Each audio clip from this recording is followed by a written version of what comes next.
Et le flow leader, bien sûr, cette semaine, la fluidité. Qui de mieux qu'une nageuse expérimentée en eau libre pour nous en parler? Je pense que la fluidité, c'est un peu l'art de transformer l'obstacle en énergie, tu vois, ou derrière de transformer la contrainte en mouvement. Et en fait, quand on nage, c'est vrai que quand on arrive à ressentir un peu ces mouvements d'eau qui nous poussent, qu'on arrive à économiser son énergie au bon moment. Et je le dis souvent d'ailleurs sur les cours, c'est que selon que j'ai la marée montante ou descendante, selon que j'ai le courant favorable ou pas, je vais adapter ma nage en fait. L'environnement est incertain. Vous ne maîtrisez pas tous les éléments autour d'une situation. Agir en fluidité, c'est éviter de se bloquer, d'être en blocage complet face à une situation. Choisissez vos objectifs. Vous savez vers où vous allez. Choisissez ensuite les éléments pour atteindre vos objectifs avec fluidité. Si vous vous bloquez, vous allez perdre en énergie et en capacité décisionnelle. Rester fluide, c'est savoir que l'on peut atteindre ses objectifs avec fluidité, avec calme et assurance. Par moment, on est obligé de faire face à des situations professionnelles où il y a des gens qui sont là et ils sont là. Donc en fait, il faut déjà parfois passer par d'autres chemins qui ne sont pas les nôtres habituels. C'est parfois dur, mais il faut prendre le temps de le faire et prendre le temps de se poser.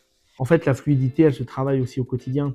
Et je te rejoins sur la nécessité que des fois, pour déplacer un bloc de béton, on a beau déverser de l'eau, le bloc de béton, il bouge pas. Et donc, s'il bouge pas, il faut passer par un autre chemin. C'est ça, oui. Il faut être capable de dire stop, on s'arrête, on prend à gauche ou à droite, et puis on voit comment ça se passe. Ça sert à rien de s'énerver. Voilà. C'est-à-dire qu'à un moment donné, plus on va s'énerver, plus on va essayer de combattre l'élément, moins ça va marcher. Et donc, plus on va essayer de trouver le geste fluide, le geste juste. Et c'est que de cette manière qu'on va pouvoir jouer et danser un petit peu avec l'eau. Et c'est vrai que le milieu océanique, c'est toujours en mouvement, en fait. Et plus on va essayer de contrer tout ça, moins ça va marcher. Plus on va accepter la flottaison, plus on va accepter la glisse, plus on va accepter que ça ne sert à rien de tourner vite les bras pour avancer, mais au contraire, on va essayer d'optimiser cette glisse, s'étirer, s'allonger, et plus ça va être facile en fait. Donc plus on va être relâché, plus on va aussi faire preuve d'humilité face au milieu.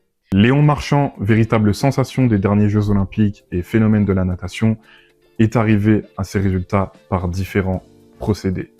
Il allie calme, détermination et fluidité lors de ses performances. En effet, chaque mouvement doit être calibré. Et pour cela, il faut savoir gérer ses émotions. Il faut être fluide dans l'eau et surtout, il faut garder le cap vers l'objectif et donc être déterminé.